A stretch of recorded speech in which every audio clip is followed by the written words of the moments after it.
Olá, sejam muito bem-vindos. Você está no canal de audiobook Palavra da Bíblia. Eu sou o Sidney Agenor e hoje vamos juntos à leitura do sermão de Charles Haddon Spurgeon, intitulado como O Guerreiro Desmaiado. Miserável homem que sou, quem me livrará do corpo desta morte? Graças a Deus por Jesus Cristo, nosso Senhor.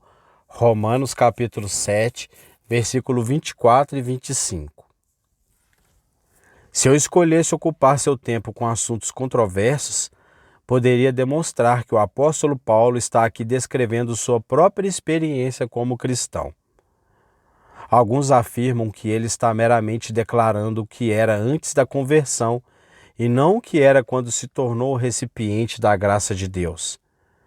Mas tais pessoas estão evidentemente enganadas, e creio que deliberadamente enganadas, pois qualquer mente generosa e sincera, ao ler este capítulo, não poderia cair em tal erro. É o apóstolo Paulo, que não foi menos que o maior dos apóstolos. É Paulo, o poderoso servo de Deus, um príncipe em Israel, um dos homens poderosos do rei. É Paulo, o seu santo e apóstolo, que aqui exclama: miserável homem que eu sou. Ora, cristãos humildes são frequentemente vítimas de um erro muito tolo. Eles admiram certos santos avançados e ministros capazes e dizem: certamente, homens como estes não sofrem como eu. Eles não lutam com as mesmas paixões malignas que me afligem e me perturbam. Ah! Se conhecesse o coração desses homens, se pudessem ler seus conflitos interiores, logo descobririam que quanto mais próximo o homem vive de Deus, mais intensamente ele tem que lamentar seu próprio coração maligno. E quanto mais seu mestre o honra em seu serviço, mais também o mal da carne o aflige e o atormenta dia após dia.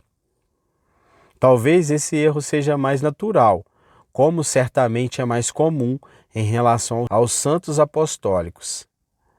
Temos o hábito de dizer Paulo e João como se fossem mais santos do que quaisquer outros filhos de Deus. São todos santos a quem Deus chamou por sua graça e santificou por seu Espírito. Mas, de alguma forma, totalmente colocamos os apóstolos e os primeiros santos em outra lista e não nos atrevemos a considerá-los meros mortais. Nós os consideramos como seres extraordinários, que não poderiam ser homens com as mesmas paixões que nós. A Escritura nos diz que o nosso Salvador foi tentado em tudo, como nós somos. E, no entanto, caímos no erro flagrante de imaginar que os apóstolos, que eram muito inferiores ao Senhor Jesus, escaparam dessas tentações e ignoravam esses conflitos.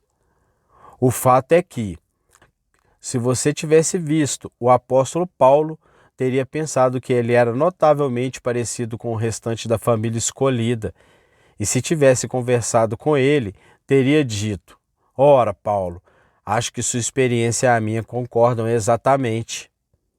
Você é mais fiel, mais santo e mais profundamente instruído do que eu, mas tem as mesmas provações para suportar. Não, em alguns aspectos você é mais duramente provado do que eu. Não considere os santos antigos como isentos de enfermidades ou pecados, e não os considere com aquela reverência mística que quase o torna um idólatra. A santidade deles é alcançável até mesmo para você, e suas falhas devem ser censuradas tanto quanto as suas. Creio que é dever do cristão forçar sua entrada no círculo interno da santidade. E se esses santos foram superiores a nós em suas realizações, como certamente foram, sigamo-los, avancemos até eles, sim, e além deles, pois não vejo que isso seja impossível. Temos a mesma luz que eles tinham, a mesma graça nos é acessível, e por que deveríamos nos contentar até que os tenhamos distanciado na corrida celestial? Vamos trazê-los para a esfera dos mortais comuns. Se Jesus era o Filho do homem e o próprio homem, osso dos nossos ossos e carne da nossa carne, assim também o eram os apóstolos. E é um erro flagrante supor que eles não foram sujeitos às mesmas emoções e às mesmas provações interiores que os mais humildes do povo de Deus. Até aqui, isso pode contribuir para o nosso conforto e encorajamento quando descobrimos que estamos enganjados em uma batalha na qual os próprios apóstolos tiveram que lutar. E agora observaremos essa manhã, primeiro, as duas naturezas, segundo, sua batalha constante, terceiro, daremos um passo para o lado e olharemos para o guerreiro cansado e o ouviremos gritar: miserável homem que sou. E então voltaremos nossos olhos em outra direção e veremos aquele guerreiro desmaiado preparando seus lombos para o conflito e se tornando um vencedor expectante, enquanto ele grita: agradeço a Deus por Jesus Cristo, nosso Senhor. Primeiro, então, as duas naturezas. Homens carnais, homens não regenerados, têm uma natureza que herdaram de seus pais e que, devido à antiga transgressão de Adão, é má, somente má, e isso continuamente. A mera natureza humana, tal como é comum a todos os homens, possui em si muitas características excelentes, a julgar por ela entre os homens. Um homem meramente natural pode ser honesto, íntegro, bondoso e generoso, pode ter pensamentos nobres e generosos e pode alcançar uma linguagem verdadeira e viril. Mas quando chegamos a questões da verdadeira religião, questões espirituais que dizem respeito a Deus e à eternidade, o homem natural nada pode fazer. A mente carnal, seja qual for a sua mente, está caída em inimizade com Deus. Não conhece as coisas de Deus, nem jamais poderá conhecê-las. Ora, quando um homem se torna cristão, ele o faz pela infusão de uma nova natureza. Ele está naturalmente morto em delitos e pecados, sem Deus e sem esperança. O Espírito entra nele e implanta nele um novo princípio, uma nova natureza, uma nova vida. Essa vida é um princípio elevado, santo e sobrenatural. É de fato a natureza divina, um raio do grande Pai das luzes. É o Espírito de Deus habitando no homem. Assim, veja, o cristão se tornou um homem duplo, dois homens em um. Alguns imaginam que a velha natureza é eliminada do cristão. Não é assim, pois a palavra de Deus e a experiência ensinam o contrário. A velha natureza permanece no cristão inalterada, exatamente a mesma, tão ruim quanto sempre foi, enquanto a nova natureza nele é santa, pura e celestial. E, portanto, como teremos que observar em seguida, daí surge um conflito entre as duas. Agora, quero que você observe o que o apóstolo diz sobre essas duas naturezas que existem no cristão, pois estou prestes a contrastá-las. Primeiro, em nosso texto, o apóstolo chama a velha natureza de o corpo desta morte. Por que ele a chama de o corpo desta morte? Alguns supõem que ele se refira a esses corpos moribundos, mas eu não penso assim. Se não fosse pelo pecado, não teríamos culpa alguma em nossos pobres corpos. Eles são obras nobres de Deus e não são, em si mesmos, a causa do pecado. Adão, no jardim da perfeição, não sentia que o corpo fosse um estorvo, nem se o pecado estivesse ausente, teríamos qualquer culpa alguma em nossa carne e sangue. O que é, então? Creio que o apóstolo chama a natureza maligna dentro dele de corpo, primeiro, em oposição àqueles que falam das relíquias da corrupção em um cristão. Tenho ouvido pessoas dizerem que há relíquias, restos e remanescentes do pecado em um crente. Tais homens ainda não sabem muito sobre si mesmos. Não é um osso ou um trapo que resta, é todo o corpo do pecado que está ali. Todo ele, do alto da cabeça à sola dos pés. A graça não mutila este corpo nem corta seus membros. ela o deixa inteiro, embora, bendito seja Deus, o crucifique, pregando-o na cruz de Cristo. E novamente, creio que ele o chama de corpo porque é algo tangível. Todos sabemos que temos um corpo, é algo que podemos sentir, sabemos que está ali. A nova natureza é um espírito sutil e difícil de detectar. Às vezes, tenho que me questionar se ele realmente existe. Mas quanto à minha velha natureza, que é um corpo, nunca tenho dificuldade em reconhecer sua existência. Ela é tão aparente quanto a carne e osso. Assim como nunca duvido que estou em carne e osso, também nunca duvido que haja pecado dentro de mim. É um corpo, algo que posso ver e sentir, e que, para minha dor, está sempre presente comigo. Entenda, então, que a velha natureza do cristão é um corpo. Ela contém uma substância, ou, como Calvino coloca, é uma massa de corrupção. Não é simplesmente um farrapo, um remanescente, o tecido da velha vestimenta, mas a totalidade dela ainda está lá. É verdade, ela é esmagada sob os pés da graça, é lançada para fora de seu trono, mas está lá, lá em toda a sua totalidade e em toda a sua triste tangibilidade, um corpo de morte. Mas por que ele o chama de corpo de morte? Simplesmente para expressar quão terrível é esse pecado que permanece no coração. É um corpo de morte.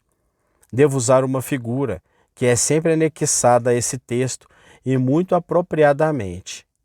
Era costume dos antigos tiranos, quando desejavam submeter os homens aos castigos mais terríveis, amarram um cadáver a eles, colocando os dois costas com costas. E lá estava o homem vivo, com o cadáver firmemente amarrado a ele, apodrecendo, pútrido, corrompendo-se, e ele devia arrastar isso consigo para onde quer que fosse. Ora, é exatamente isso que o cristão precisa fazer.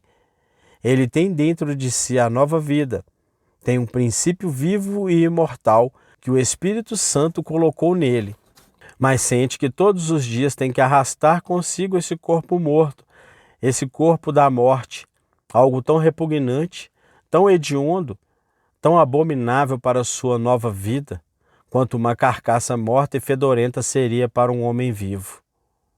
Francis Quarles apresenta uma imagem no início de um de seus emblemas, de um grande esqueleto no qual um homem vivo está encerrado.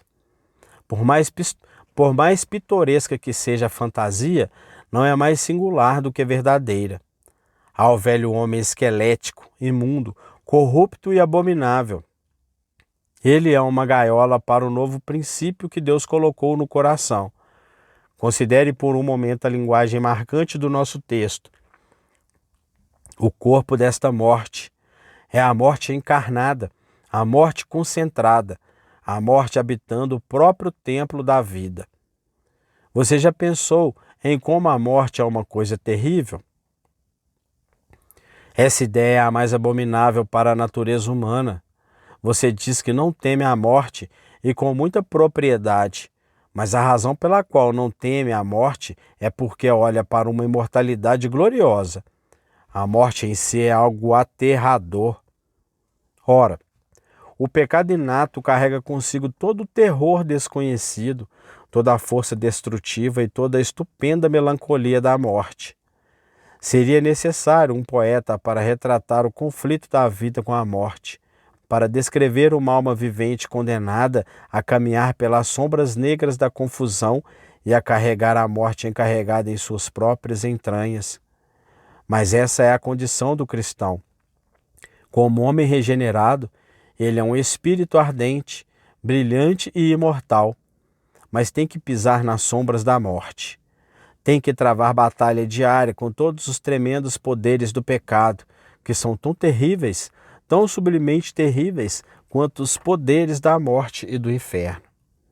Ao nos referirmos ao capítulo anterior, encontramos o princípio maligno denominado o velho homem. Há muito significado nessa palavra, velho, mas basta nos observar que, Em termos de idade, a nova natureza não está em pé de igualdade com a natureza corrupta. Há alguns aqui com 60 anos de idade em sua humanidade que mal conseguem contar 2 anos de vida da graça. Agora, pare e medite sobre a guerra no coração. É a luta de uma criança com um homem adulto, a luta de um bebê com um gigante, nas profundezas da masculinidade. Pode a criança divina arrancá-lo e expulsá-lo de seu lugar? Esta é a obra, este é o labor. Desde o seu nascimento, a nova natureza inicia a luta e não pode cessar até que a vitória seja perfeitamente alcançada. No entanto, é como mover uma montanha, secar um oceano, debulhar as colinas. E quem é suficiente para essas coisas? A natureza nascida no céu precisa e receberá a ajuda abundante de seu autor, ou ela cederá na luta, subjugada pela força superior de seu adversário e esmagada sob seu enorme peso. Observe novamente que a velha natureza do homem que permanece no cristão é má e nunca pode ser outra coisa senão má, pois somos informados neste capítulo que em mim, isto é, na minha carne, não habita bem algum. A velha natureza de Adão não pode ser melhorada, é inútil tentar. Você não pode fazer o que quiser com ela.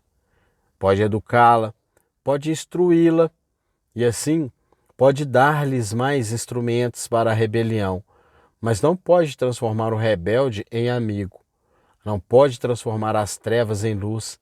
Ela é inimiga de Deus e inimiga de Deus sempre será.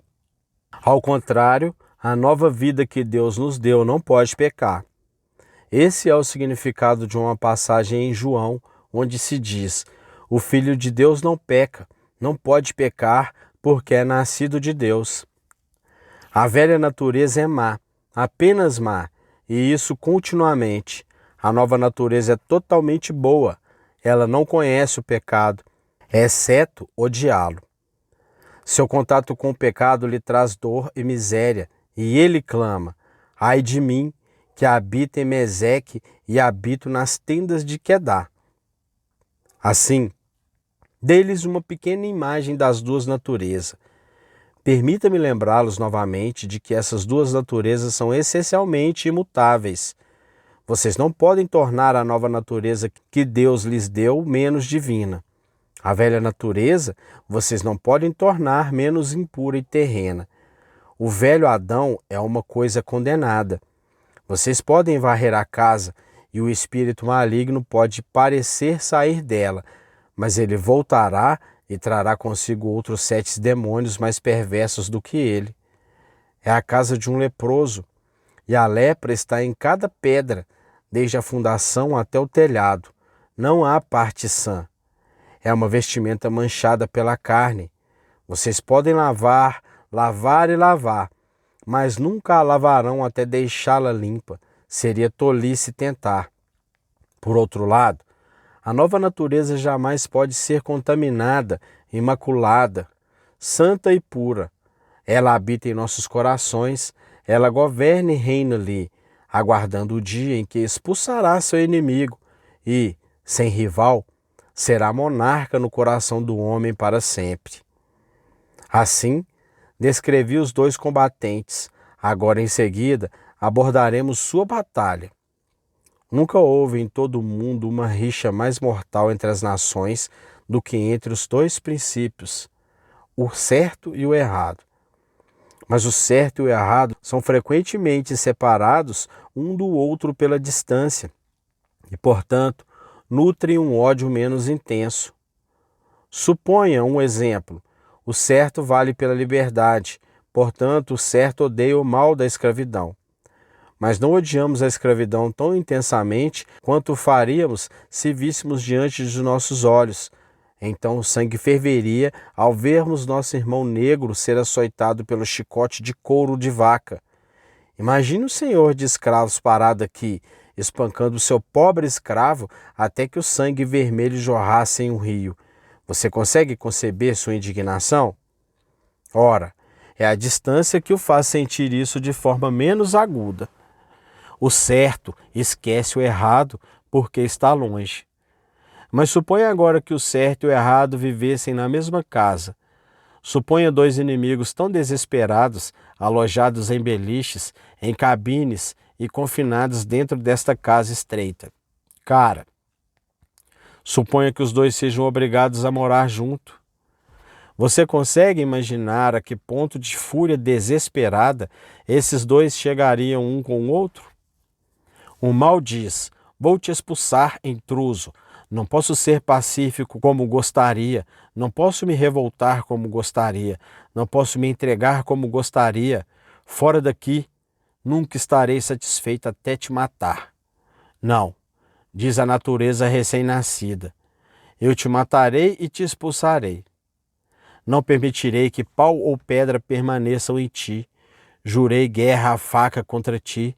Saquei a espada e joguei fora a bainha. E nunca descansarei até que possa cantar vitória completa sobre ti e te expulsar totalmente desta minha casa. Eles estão sempre em inimizade, onde quer que estejam. Nunca foram amigos e nunca poderão ser. O mal deve odiar o bem e o bem deve odiar o mal. E observe, embora possamos comparar a inimizade ao lobo e ao cordeiro, a natureza recém-nascida não é o cordeiro em todos os aspectos.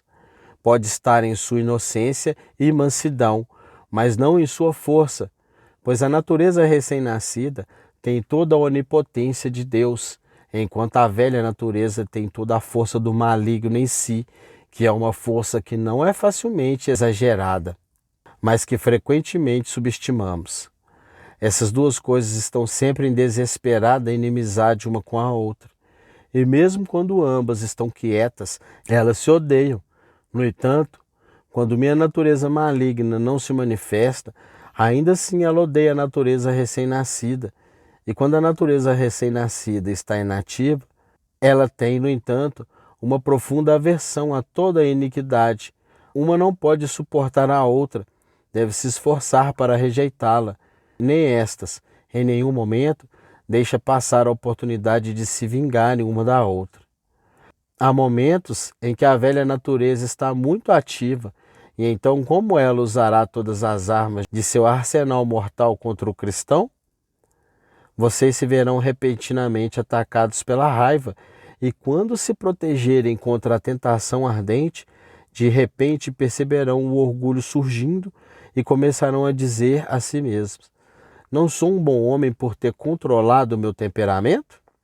E no momento em que vocês reprimirem seu orgulho, surgirá outra tentação e a luxúria olhará pela janela dos seus olhos e vocês desejarão algo que não deveriam olhar. E antes que consigam fechar os olhos diante da vaidade, a preguiça e seu torpor mortal o cerca e vocês se entregam à sua influência e cessam de trabalhar para Deus. E então, quando se agitarem mais uma vez, vocês fugiram do fato de que, na própria tentativa de se despertarem, despertaram seu orgulho. O mal os assombra. Vá onde estiver ou fique em qualquer posição que escolher. Por outro lado, a nova natureza nunca perderá a oportunidade de derrubar a velha. Quanto aos meios da graça, a natureza recém-nascida jamais se saciará a menos que os desfrute. Quanto à oração, buscará, por meio da oração, lutar contra o inimigo. Empregará a fé, a esperança, o amor, as ameaças, as promessas, a providência, a graça e tudo o mais para expulsar o mal. Bem, diz alguém, não acho isso verdade. Então tenho medo de você. Se você não odeia o pecado a ponto de fazer de tudo para expulsá-lo, receio que não seja um filho vivo de Deus. Os antinomianos gostam de ouvir você pregar sobre o mal do coração, mas aqui está o defeito deles. Não gosto que lhes digam que, a menos que odeiem esse mal, a menos que procurem expulsá-lo e a menos que seja a constante disposição de sua natureza recém-nascida eliminá-lo, ainda estão em seus pecados. Homens que apenas acreditam em sua depravação, mas não a odeiam, não estão mais longe do que o diabo no caminho para o céu. Não é o meu ser corrupto que prova que sou cristão, nem o fato de saber que sou corrupto, mas o fato de odiar minha corrupção. É a minha agonizante luta de morte com as minhas corrupções que prova que sou um filho vivo de Deus. Essas duas naturezas nunca cessarão de lutar enquanto estiverem neste mundo. A velha natureza nunca desistirá, nunca gritará trégua, nunca pedirá que um tratado seja feito entre as duas. Ela sempre atacará com a maior frequência possível. Quando estiver imóvel, estará apenas se preparando para alguma batalha futura. A batalha de Cristão com Apolion durou 3 horas, mas a batalha de Cristão consigo mesmo durou todo o caminho, desde o portão do postigo até o rio Jordão. O inimigo interno nunca poderá ser expulso enquanto estivermos aqui. Satanás pode às vezes estar ausente de nós e sofrer tal derrota que fique feliz em voltar o Ivano para sua toca, mas o velho Adão permanece conosco do princípio ao fim. Ele estava conosco quando cremos em Jesus pela primeira vez e por muito tempo antes disso, e estará conosco até o momento em que deixaremos nossos ossos na sepultura, nossos medos no Jordão e nossos pecados no esquecimento. Observe mais uma vez que nenhuma dessas duas naturezas se contentará na luta sem trazer aliados para ajudar.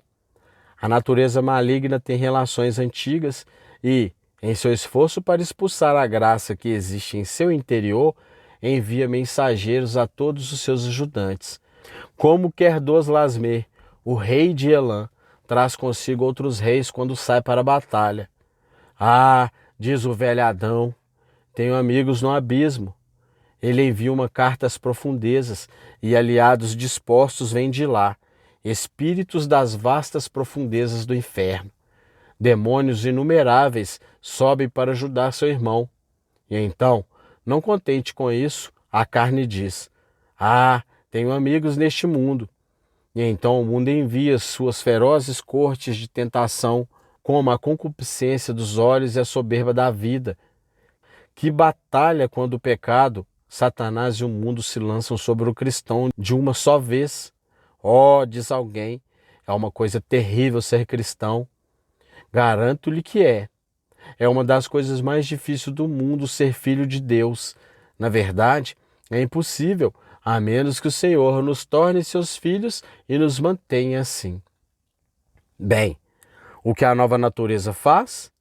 Quando vê todos esses inimigos, clama ao Senhor, e então o Senhor lhe envia amigo. Primeiro, Jeová vem em seu auxílio, no conselho eterno, e revela ao coração o seu próprio interesse nos segredos da eternidade. Então vem Jesus com seu sangue. Tu vencerás, diz ele, e eu te farei mais que vencedor pela minha morte. E então aparece o Espírito Santo, o Consolador. Com tal assistência, essa natureza recém-nascida é mais do que páreo para seus inimigos. Deus às vezes deixará essa nova natureza sozinha para que ela conheça sua própria fraqueza, mas não por muito tempo, para que não se afunde em desespero. Você está lutando com o inimigo hoje, meus queridos irmãos cristãos? Satanás, a carne e o mundo, essa trindade infernal, estão todos contra você? Lembre-se, há uma trindade divina para você. Continue lutando, embora como valente pela verdade, seu sangue escorra da sua mão e grude sua espada no seu braço. Continue lutando, pois contigo estão as legiões do céu. O próprio Deus está contigo. Jeová inicia o seu estandarte, e Jeová Rafa é o curador das tuas feridas. Tu vencerás, pois quem pode derrotar a onipotência ou pisotear a divindade? Passamos agora a observar o combate cansado. Ele levanta a voz e chorando clama, miserável homem que eu sou, quem me livrará do corpo desta morte? É o grito de um guerreiro ofegante. Ele lutou por tanto tempo que perdeu o fôlego e o recupera. Respira pela oração. Miserável homem que eu sou, quem me livrará do corpo desta morte? Ele não desistirá do conflito, sabe que não pode e não ousa. Esse pensamento não lhe entra na mente, mas o conflito é tão doloroso, a batalha é tão furiosa, que ele está quase derrotado. Senta-se para se refrescar e assim suspira a alma. Como servo ofegante, ansiando pelo riacho, ele diz: miserável homem que eu sou. Não é mais do que isso, é o grito de alguém que está desmaiando. Ele lutou até esgotar todas as suas forças e caiu nos braços de seu Redentor com este suspiro desfalecido. Miserável homem que eu sou. Suas forças lhe faltaram. Ele foi duramente derrotado na batalha. Sentiu que, sem a ajuda de Deus, estava completamente derrotado, que começou seu próprio lamento de derrota. Miserável homem que eu sou. E então ele fez esta pergunta: quem me livrará? E então veio uma voz da lei: eu não posso e não quero. Veio uma voz da consciência: eu posso te fazer ver a batalha, mas não posso te ajudar nela. E então veio um grito da velha natureza humana, que disse: ah, ninguém pode te livrar, eu ainda te destruirei. Tu cairás pelas mãos do teu inimigo. A casa de Davi será destruída, e Saul viverá e reinará para sempre. E o pobre soldado desmaiado gritou novamente: quem me livrará? Parece um caso sem esperança, e acredito que às vezes o verdadeiro cristão pode se achar irremediavelmente entregue ao poder do pecado. A miséria de Paulo, creio eu, reside em duas coisas que bastariam para tornar qualquer homem miserável. Paulo acreditava na doutrina da responsabilidade humana, mas sentia a doutrina da incapacidade humana.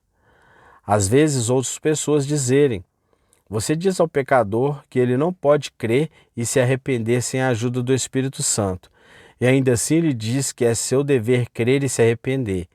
Como esses dois podem ser reconciliados? Respondemos que eles não querem nenhuma reconciliação. São duas verdades da Sagrada Escritura, e nós os deixamos se reconciliarem. São amigos, e amigos não precisam de nenhuma reconciliação. Mas o que parece uma dificuldade em termos de doutrina é claro como a luz do dia em termos de experiência. Sei que é meu dever ser perfeito, mas estou ciente de que não posso ser. Sei que toda vez que cometo pecado sou culpado, e ainda assim tenho certeza de que devo pecar, que minha natureza é tal que não posso evitar. Sinto que sou incapaz de me livrar deste corpo de pecado e morte, e ainda assim sei que devo me livrar dele. Essas duas coisas são suficientes para tornar qualquer homem miserável. Saber que é responsável por sua natureza pecaminosa e ainda assim saber que não pode se livrar dela, saber que deveria mantê-lo sob controle e ainda assim sentir que não consegue, saber que é sua responsabilidade guardar a lei de Deus perfeitamente e andar irrepreensivelmente nos mandamentos da lei e ainda assim saber por triste experiência que é tão incapaz de fazê-lo quanto de reverter o movimento do globo ou de afastar o Sol do centro das esferas. Como essas duas coisas não levarão alguém ao desespero, a maneira pela qual alguns homens evitam o dilema é negando uma dessas verdades. Dizem: bem, é verdade que sou incapaz de deixar de pecar, e então negam sua obrigação de fazê-lo. Não clamam: ó miserável homem que sou. Vivem como querem e dizem que não pode evitar. Por outro lado, há alguns homens que sabem que são responsáveis, mas então dizem: sim, mas posso me livrar do meu pecado. E esses são razoavelmente felizes. O arminiano e o hipercalvinista se dão muito bem, mas o homem que crê nessas duas doutrinas, como ensinadas na palavra de Deus, que ele é responsável pelo pecado e ainda assim é incapaz de se livrar dele, não me surpreende que, quando ele olha para si mesmo, ele encontra o suficiente para fazê-lo suspirar e chorar, sempre, até a fraqueza, o desespero. Ó homem miserável que sou, quem me livrará do corpo desta morte?